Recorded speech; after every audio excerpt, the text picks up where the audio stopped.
نبی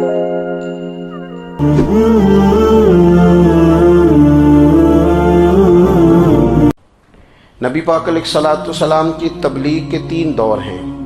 ایک تو حضور نے اپنے قول سے تبلیغ فرمائی ہے، وہ 40 سال کی عمر سے محبوب نے اعلان فرمایا اور تبلیغ کی، اور ایک نبی پاک صلی اللہ تعالیٰ علیہ وسلم بالواسطہ حضور کی تبلیغ ہے جو آج تک جاری ہے۔ امت کے علماء، مشائخ، مبلغین حضور کے دین کو آگے پھیلا رہے ہیں، تو دراصل یہ بھی تبلیغ رسول پاک علیہ السلام ہی کی تبلیغ۔ اور ایک حضور کی تبلیغ کا دور ہے، حضور کی پیدائش سے لے کر ولادت مبارکہ سے لے کر حضور علیہ السلام کے اعلان نبوت تک۔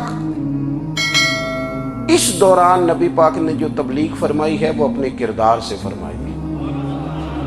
عرب کا وہ معاشرہ جو بڑا میلا کچیلا گدلا ہو چکا تھا، جس کے اندر سراسر مادہ پرستی کا زور تھا، جس کے اندر لوگ انسانوں کی خرید و فروخت کرتے تھے، جس کے اندر بیٹیوں کو زندہ دفن کر دیتے تھے، جس کے اندر جو آدمی جتنا زیادہ مضبوط ہوتا تھا اتنا زیادہ لٹیرا بن جاتا تھا، اس معاشرے کے اندر رسول کریم علیہ السلام نے 40 سال گزارے، اور اس طرح گزارے کہ جو بیگانے بھی تھے وہ بھی کہا کرتے تھے یہ صادق ہیں، یہ امین ہیں۔ اور جب حضور نے اعلان نبوت کیا تو فرمایا، یہ قرآن مجید کے لفظ ہے، فرمایا فَقَدْ لَبِثْتُ فِيكُمْ عُمَرًا مِّن قَبْلِهِ أَفَلَا تَعْقِلُونَ، میں تمہارے بیچ عمر کا ایک حصہ گزار چکا ہوں، تمہیں عقل نہیں ہے، شعور نہیں ہے۔ نبی کریم علیہ السلام نے اپنے کردار کو، اپنے عمل کو اپنی نبوت کی دلیل کے طور پر بیان فرمایا۔ وہ تو حضرت حلیمہ بھی فرماتی ہیں نا، جب میں نبی کریم علیہ السلام کو اپنے گھر لے گئی تو میرا اپنا بچہ بھی دودھ پیتا تھا، 2 میرے بیٹے ہو گئے، ایک میری یہ نسبی اولاد اور حضور میری رضائی اولاد۔ تو کہتی ہیں جب میں کریم محبوب علیہ السلام کو اپنے سینے سے لگاتی تھی تو حضور میرے ایک پستان سے دودھ پیتے تھے اور دوسرا اپنے بھائی کے لیے چھوڑ دیا کرتے تھے۔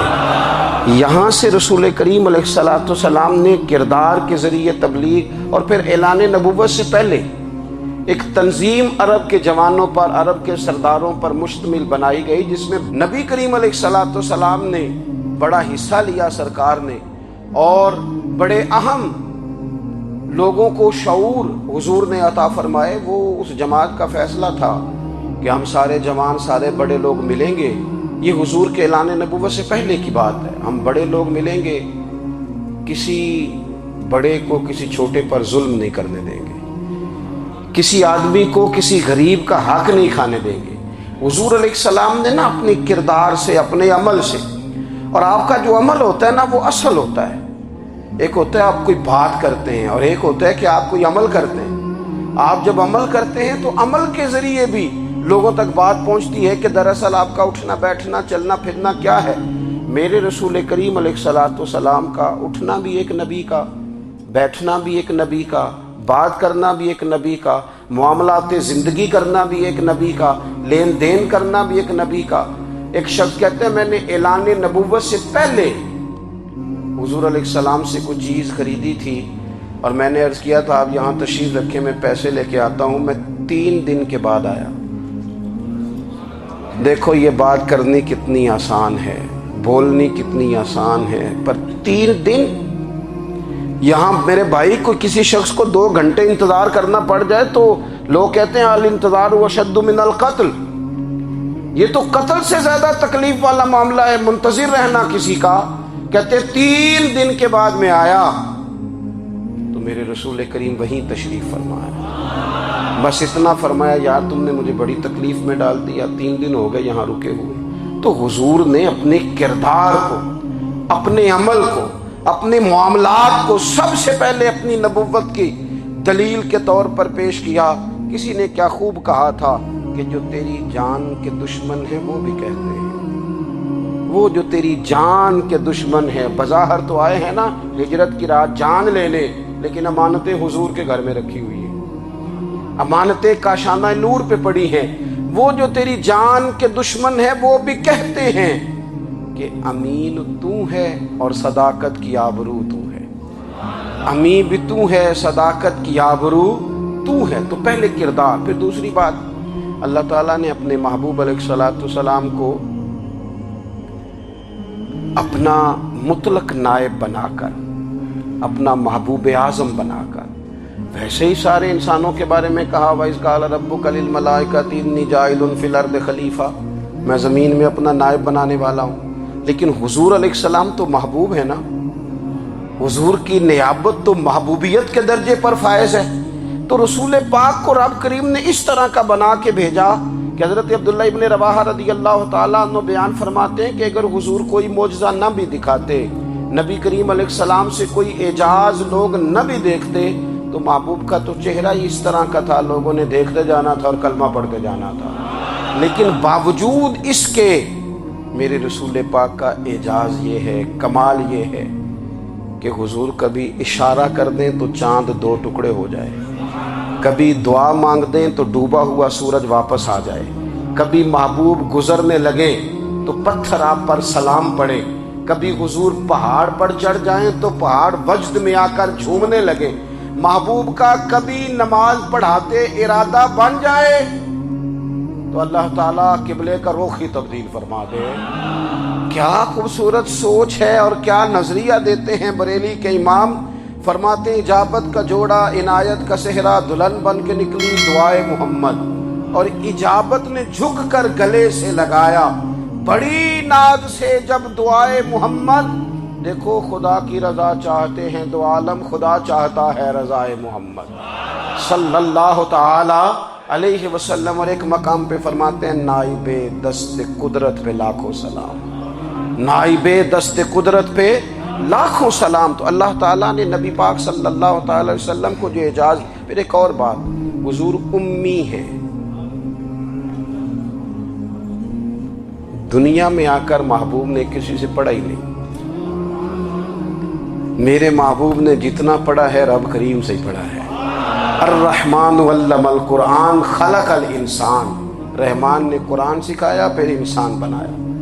اللہ تبارک و تعالیٰ کی بارگاہ کرم سے حضور نے لیا، رسول کریم امی ہیں، یہ بھی حضور کی نبوت پر ایک بڑی دلیل۔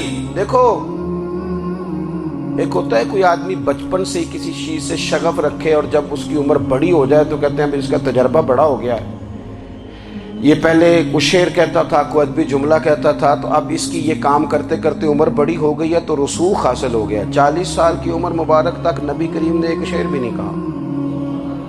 حضور علیہ الصلوۃ والسلام نے کبھی کوئی ایسی بات، ویسے تو حضور کی ہر بات حکمت والی، لیکن جس کو عرب کے لوگ اپنے لہجے میں شاعری یا اپنے لہجے میں ادب کہتے تھے وہ حضور نے بیان نہیں فرمایا۔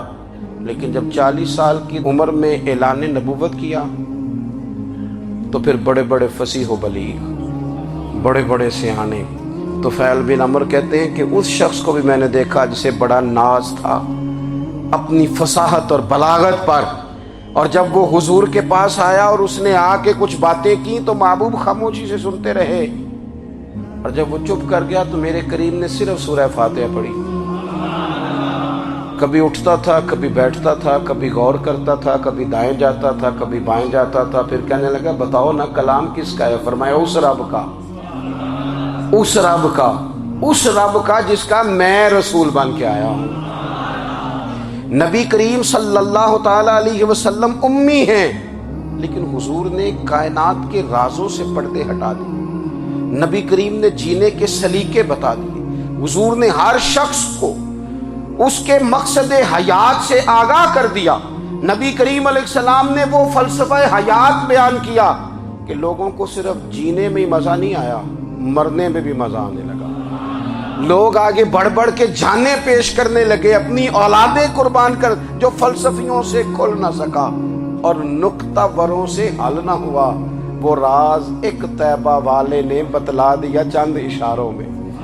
محبوب کریم امی ہیں، لیکن حضور نے اس طرح دنیا کو سکھایا، اس طرح دنیا کو پڑھایا، اس طرح حضور نے علم کے چراغ اور دیپ روشن کیے کہ قیامت تک جسے روشنی ملے گی نا اسے صرف دروازہ مصطفیٰ سے ملے گی، اسے رسول کریم علیہ السلام کے در دولت سے ملے۔ کچھ لوگوں نے کہا کہ اپنے پاس سے آیات بنا کے لاتے، اپنے گھر میں بیٹھ کے دعوے کر لینا تو کوئی مشکل کام نہیں نہ ہوتا، سارے لوگ ہی کر لیتے ہیں۔ بلکہ وہ ہمارے ایک بزرگ کہا کرتے تھے خیالی پلاؤ پکائیے تے گھیو کدے بھی کٹ نہ پائیے، کیونکہ کون سا پیسوں کا ڈالنا ہے، زیادہ ڈالیں آپ اور زیادہ ڈالیں۔ بہت سارے لوگ ہیں آج بھی، کچھ لبرل ہیں بیچارے، کچھ دین بیزار طبقہ ہے، وہ کہتے ہیں جناب ہمیں تو جدید باتیں بتائیں، ہمیں تو نئے اسلوب کے مطابق لے کے چلیں، ہمیں تو او بھائی سن،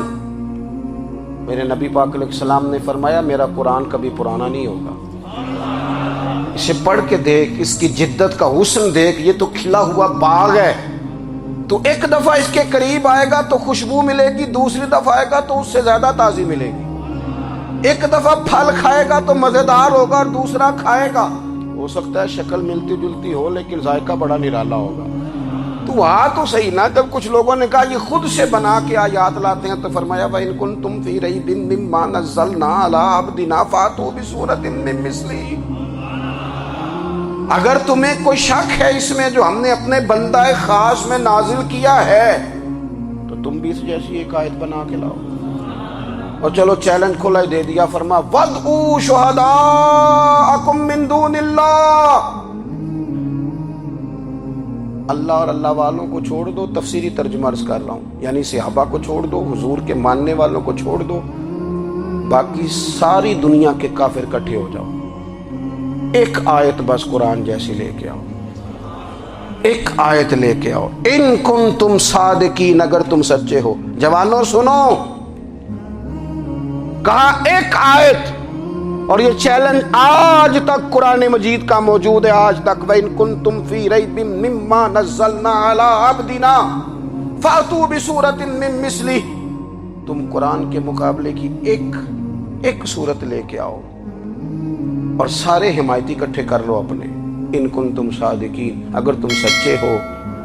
جواب تو ادھر سے آنا تھا نا، لیکن کائنات کے رب نے جواب بھی خود دیا، فرمایا فَإِن لَّمْ تَفْعَلُوا وَلَن تَفْعَلُوا، اگر تم نہ لا سکے، اور فرمایا تم لا سکتے بھی نہیں، اگر تم نہ لا سکے اور تم لا سکتے بھی، نہ خنجر اٹھے گا نہ تلوار تم سے، یہ بازو میرے آزمائے ہوئے ہیں، وَلَن تَفْعَلُوا، تم لا بھی نہیں سکتے، فَاتَّقُوا النَّارَ الَّتِي وَقُودُهَا النَّاسُ وَالْحِجَارَةُ، پھر اس آگ سے ڈر جاؤ جس کا ایندھن آدمی اور پتھر ہے، اُعِدَّتْ لِلْكَافِرِينَ، بنائی کافروں کے لیے، بنائی مومنوں کے لیے تو رب نے جنت بنائی ہے، اُعِدَّتْ لِلْكَافِرِينَ، یہ دوزخ اللہ نے کن کے لیے بنائی ہے؟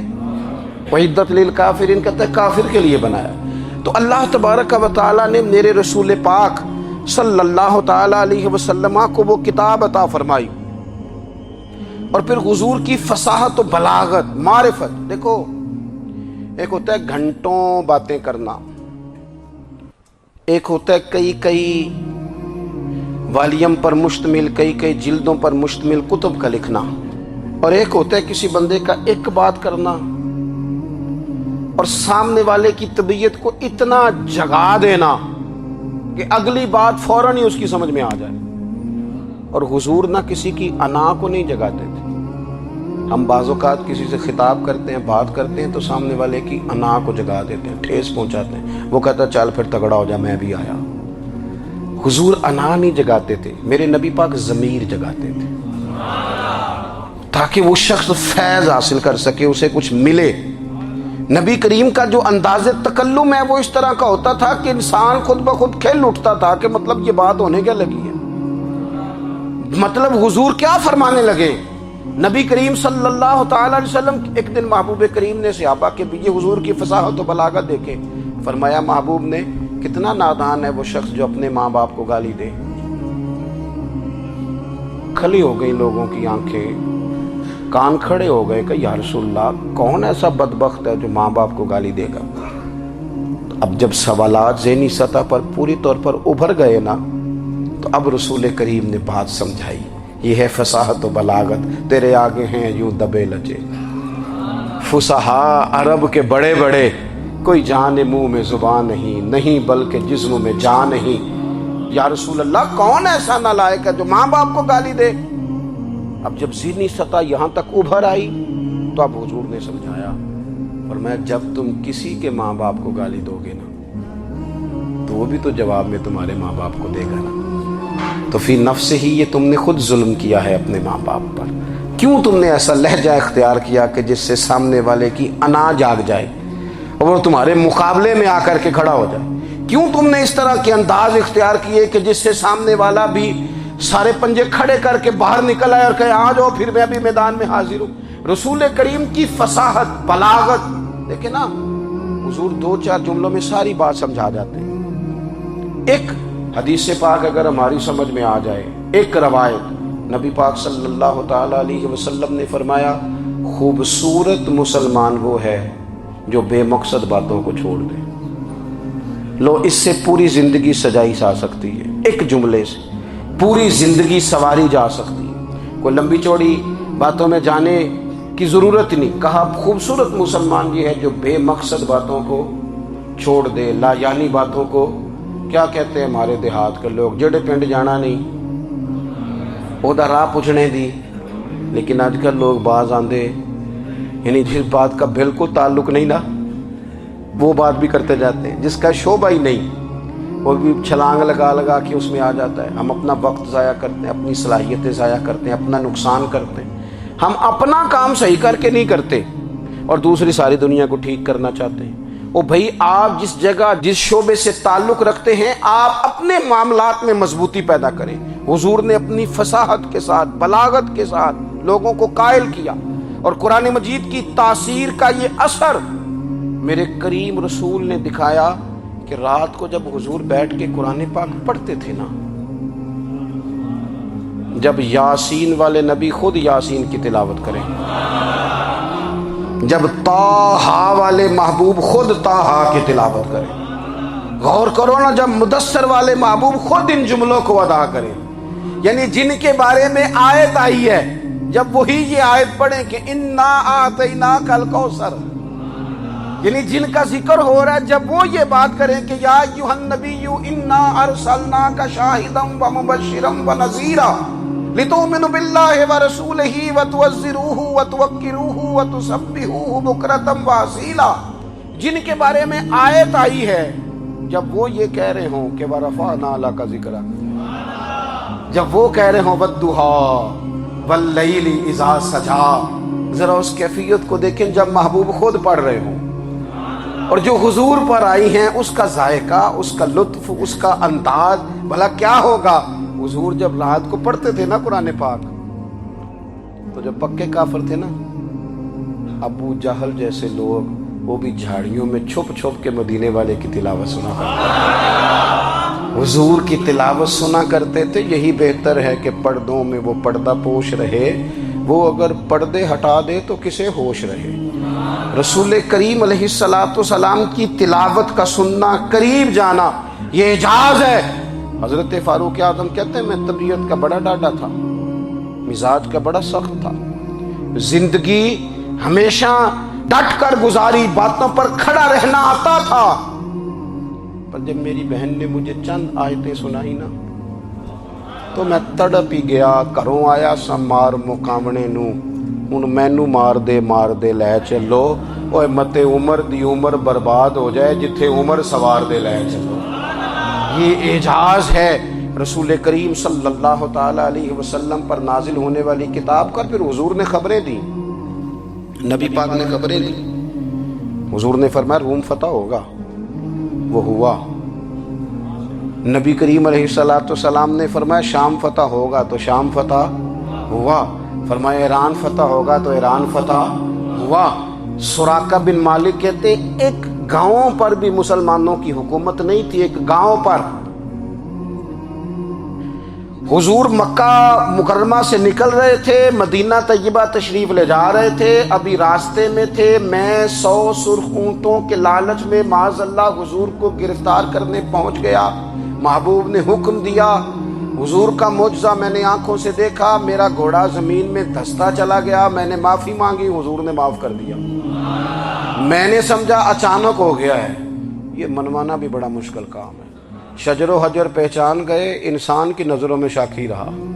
یہ کچھ ایسے لوگ ہیں جن کو منوانا توبہ توبہ، ماننے کو تیار نہیں، دیکھ دیکھ کے بھی ماننے کو تیار ہے نہیں، ماننے کو تیار ہی نہیں۔ کہتے ہیں کہ میں نے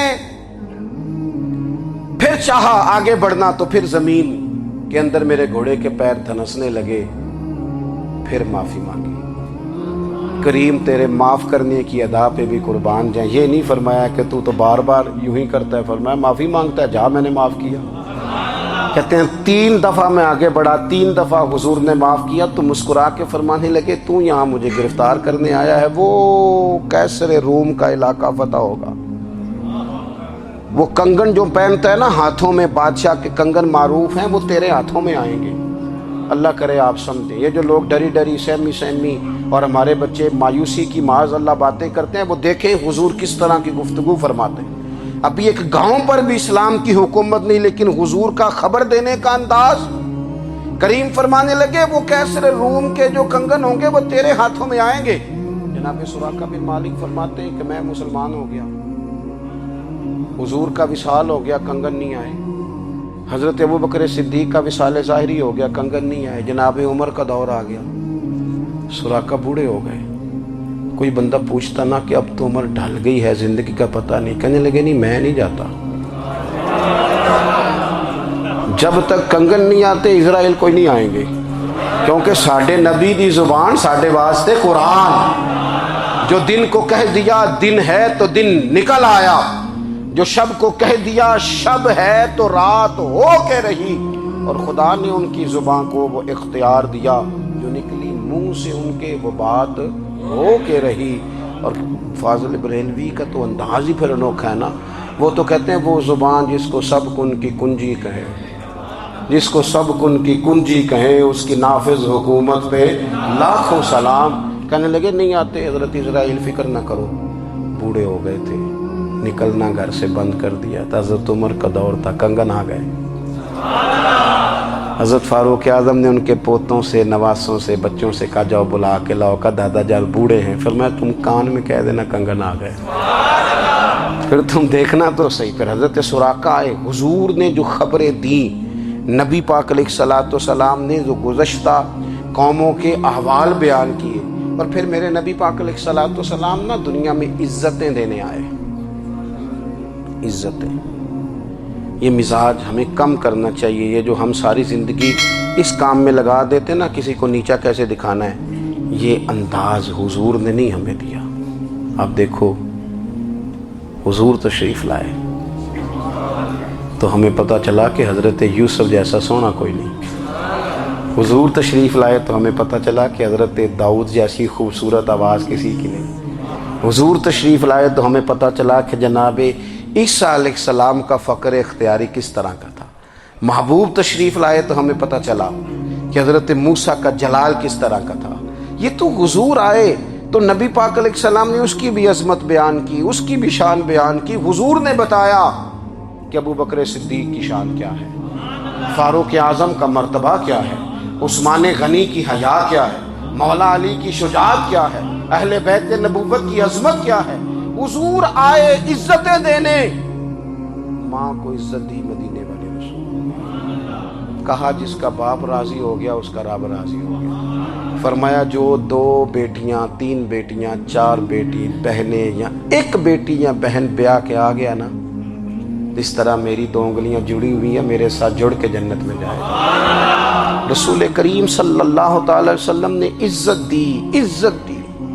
حضور عزتیں دینے، کوئی اعزاز نہیں۔ ان پڑھ بندہ ہے، سادہ ہے، غریب ہے، مزدوری کرتا ہے، ہاتھوں پہ چھالے، یا رسول اللہ اس کا بھی کوئی اعزاز ہے؟ قربان جائیں، میرے کریم نے عزت دی، فرمایا محنت کر کے روزی کمانے والا تو اللہ کا دوست ہے۔ یہ اینٹیں اٹھانے والا، یہ مشقتیں کرنے والا، یہ صبح دیہڑی پہ جانے والا، یہ بیچارہ جو اچار سے روٹی کھاتا ہے، تو نے ہر شخص کی قسمت میں یہ عزت لکھی اور آخری خطبے کی صورت میں وصیت لکھی۔ رسول کریم نے ہر بندے کو اعزاز دیا، عظمتیں دی۔ حضور عزتیں دینے آئے، نبی پاک علیہ السلام نے اعزازات دیے، حضور نے نوازا۔ یہ ساری چیزیں میرے رسول پاک کی تشریف، اور پھر یہ جو حضور کے صحابہ اور اہل بیت ہیں نا، یہ بھی میرے نبی پاک کی نبوت کی دلیل ہے۔ اتنی جلدی انقلاب آیا نہیں کرتے، وہ کل تک جو رہزن تھے حضور نے راہبر بنا دیے، وہ لوگ جو کل تک ایک دوسرے کے گلے کاٹ کے کھاتے تھے، ایک دوسرے کو مارتے تھے، تکلیف پہنچاتے تھے، برادری ازم پہ لڑتے تھے، حضور نے بھائی بھائی بنا دیے۔ ایک پلیٹ میں کھانا کھانے لگے، سیدنا بلال حبشی، صہیب رومی، سلمان فارسی، حضور نے یوں کر کے ملا دیا۔ نبی کریم علیہ السلام نے تقسیمیں ختم کر دی دنیا۔ حضور کے صحابہ نے اپنا کردار اس طرح کا دکھایا، اتنا بلند کیا، اور صحابہ کرام علیہم رضوان اس کو دیکھ کر اتنی بلندیوں پہ گئے کہ گواہیاں اللہ کا قرآن دیتا ہے۔ فرمایا محمد الرسول اللہ والذین معہ اشداء علی الکفار رحماء بینہم تراہم رکعا سجدا یبتغون فضلا من اللہ ورضوانا۔ فرمایا یہ جو میرے محبوب کے ساتھ والے ہیں کافروں پر سخت ہیں، آپس میں نرم دل ہیں، تم جب بھی انہیں دیکھو گے سجدے کرتے دیکھو گے، رکوع کرتے دیکھو گے، تم انہیں دیکھو گے اللہ کی رضا کے متلاشی ہیں۔ انہیں ساری مادہ پرستی سے نکال کر محبوب نے رب کی رضا کے رستے پہ ڈال دیا۔ میرے نبی کریم سید عالم صلی اللہ تعالیٰ علیہ وسلم کی نبوت کے دلائل کے طور پر یہ ساری چیزیں آئیں۔ بس میں بات سمیٹنے لگا ہوں۔ حضور کا جو اخلاق ہے نا، وہ بھی نبی کریم علیہ السلام کی نبوت کی بہت بڑی دلیل ہے۔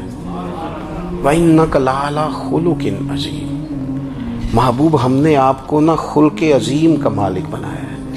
کچھ لوگ سمجھتے ہیں صرف آپ کا بولنے کا انداز ٹھیک ہو تو آپ با اخلاق ہیں۔ نہیں بھائی، بولنے کا انداز ٹھیک ہونا با اخلاق نہیں، سچ بولنا اخلاق کی علامت ہے۔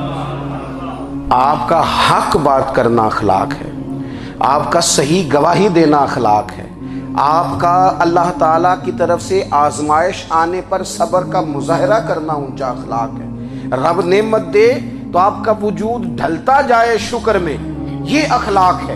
رب کریم اگر آپ کو کسی وقت کسی آزمائش میں اپنی حکمت سے ڈالتا ہے تو عزت نفس کو برقرار رکھنا، خودداری کو برقرار رکھنا، یہ اخلاق۔ نبی پاک نے اعلیٰ ترین اخلاق کی بات بتائی، اعلیٰ ترین۔ حضور نے لوگوں سے بیعت لیتے وقت کہا تھا میرے ہاتھ پر بیعت کرو، چوری نہیں کرو۔ نبی پاک علیہ السلام نے مختلف امور پر بیعت لی۔ حضرت حکیم بن حزام کہتے ہیں حضور نے میرے ہاتھ پہ ہاتھ رکھ کے کہا میرے ہاتھ پہ ہاتھ رکھ کے بیعت کرو کہ کسی دنیا دار سے سوال نہیں کرو گے، خودداری سے زندگی گزارو گے، عزت نفس سے جو رب نے تمہیں دیا ہے تم اس پر راضی رہو گے۔ لوگوں کی جیبوں کو ٹٹولنا، دوسروں کی دولتوں پہ راج کرنا، دوسروں کے مال پر نگاہیں ڈالنا اللہ کے حبیب نے پسند نہیں فرمایا۔ میں بیعت کرو کہ تم کبھی کسی سے سوال نہیں کرو گے، حد ہو گئی۔ نبھانے والوں نے پھر اس عہد کو نبھایا اور کمال کر دی۔ حضرت حکیم بن حزام گھوڑے پہ بیٹھے تھے، ہاتھ میں درہ تھا، وہ زمین پہ گر گیا، قریب غلام کھڑا تھا۔ حضرت حکیم بن حزام خود گھوڑے سے اترے، درہ اٹھایا، دوبارہ گھوڑے پہ بیٹھے۔ غلام عرض کرنے لگا حضور مجھے بتا دیتے میں اٹھا کے دے دیتا۔ آنکھیں چمک اٹھیں، فرمانے لگے کیسے بتا دیتا؟ اپنے رسول سے وعدہ کیا ہے کبھی کسی سے سوال نہیں کروں گا، کبھی سوال نہیں کروں گا۔ اللہ کے محبوب نے ہمیں اعلیٰ اخلاقی قدروں کی بات ہمیں سکھائی ہے۔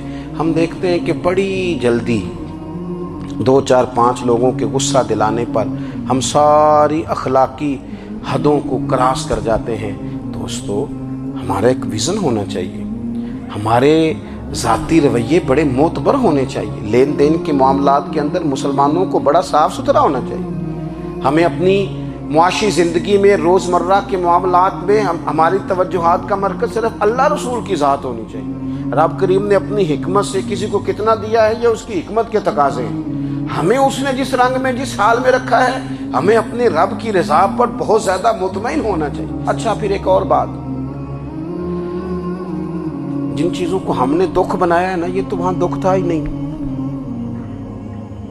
مہینہ مہینہ چولہا نہیں جلا، لیکن کسی جگہ اظہار غربت ہے حضور کی اولاد پاک کا یا صحاب کا یا ازواج کا۔ مہینہ مہینہ چولہا نہیں جلا، لیکن یہ اخلاق عالیہ کا حسن دیکھو، اپنے گھر مہینہ مہینہ چولہا نہیں جلا، جو مانگنے آیا اسے جھولی بھر کے عطا فرمایا، کوئی دروازے سے خالی نہیں گیا۔ عزیز بھائی، اگر زندگی میں اخلاقی قدریں ہم اپنا لیں اور ہم تھوڑا تھوڑا کر کے اپنے آپ کو تبدیل کریں، ساری زندگی توجہ رہی کہ فلاں کیا کر رہا ہے، فلاں کیا کر رہا ہے، تھوڑا سا گردن کو جھکا کے اپنے اوپر توجہ ڈالیں، اپنے آپ کو وقت دیں، حضور کے اخلاق عالیہ کی روشنی میں، تعلیمات حسنہ کی روشنی میں ہم اپنے کردار و عمل پر تھوڑی توجہ دیں۔ اس وقت بہت بڑی تعداد میں امت مسلمہ ہے، اور ایسا نہیں ہے کہ دولت نہیں ہے، دولت سے بھی سرشار ہیں۔ ہمارے ہاں بڑے بڑے انجینئر ہیں، بڑے بڑے ڈاکٹر ہیں، لیکچرار ہیں، ہمارے پاس بڑے بڑے ہاسپٹل ہیں، بڑا کچھ ہے، لیکن کردار و عمل کے بادشاہ، اپنی زندگی تقوی کی روشنی میں گزارنے والے، ان لوگوں کی تعداد کم ہے۔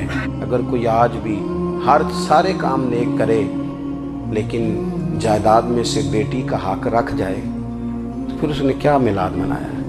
اگر آج بھی جو 2-4 لوگ بیچارے اس کے زیر دست ہیں، ملازمین ہیں، ان کے ساتھ اس کا رویہ انتہائی سخت ہو تو اس نے کیا میلاد منایا؟ اگر آج بھی وہ برادری ازم کی بنیاد پر دوستیاں کرے اور چھوٹے بڑے کی وہ تقسیم رکھے، جسے حضور نے فرمایا کہ قبیلے تو تعارف کے لیے، ورنہ کسی عربی کو اجمی پر، گورے کو کالے پر کوئی فضیلت نہیں۔ اگر کوئی آج بھی اس برادری ازم کا قائل ہے پھر اس نے کیا میلاد منایا؟ اگر کوئی شخص آج بھی اپنے آپ کو مادہ پرستی میں پوری طرح دھکیل چکا ہے اور رضا الہی کا مسافر نہیں بنا تو اس نے کیا میلاد منایا؟ اپنی طبیعتوں میں روحانی تبدیلی اور وہ خاص افکار جو حضور اپنے غلاموں میں پیدا فرماتے ہیں، ان افکار کو پیدا کرنا، سوچوں کو بدلنا، سوچوں کو، نظریات کو بدلنا، اپنے روزمرہ کے معاملات کا جائزہ لینا کہ ہم کس طرح آگے بڑھ سکتے ہیں اور کس طرح ہم ایک بہترین امتی اور ایک بہترین مسلمان بن سکتے ہیں، اس پر توجہ دینا، یہ میلاد ہمیں سبق دیتا ہے۔ اللہ تعالیٰ مجھے اور آپ کو عمل کی توفیق عطا فرمائے۔ آخر دعوایا ان الحمدللہ۔ اللہم صلی علی سیدنا و مولانا محمد، اللہم صلی علی سیدنا و مولانا محمد۔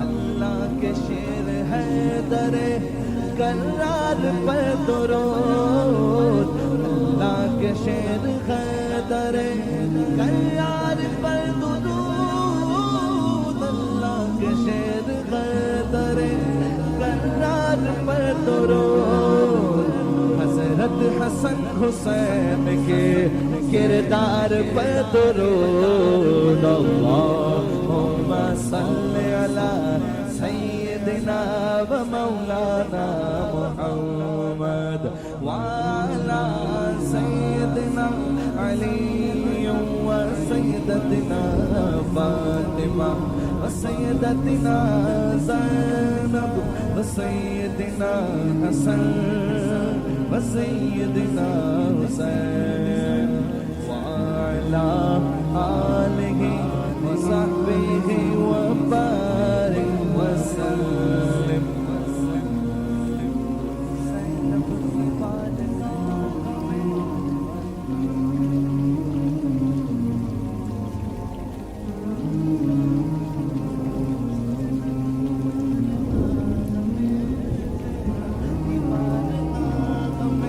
سلام نیاز ہے زینب کی بارگاہ میں، سلام نیاز ہے جو مرتضیٰ کی لاڈلی زہرا کا ناز ہے۔